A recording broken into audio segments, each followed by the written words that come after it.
можно считать уже гражданской войной, потому что граждане Российской Федерации воюют против путинских рашистов. И тут мы переходим уже к северскому и слобожанскому направлению. Тут российские освободительные силы, они расширяются. На сегодняшний день там уже принимают участие и добровольцы из батальона Республики Ичкерия.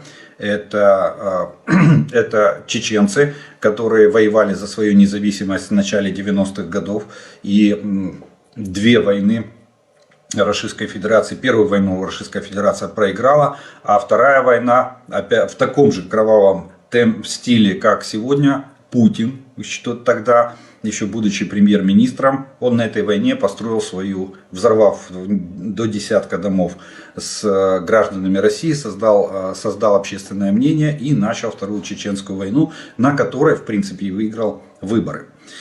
Вот. А так здесь, так вот теперь добровольцы из батальона Ичкерии уже на территории Белгородской Народной Республики в составе российских освободительных сил. Они призывают народы Кавказа встать с коленно-локтевой позы и бороться за независимость своих народов.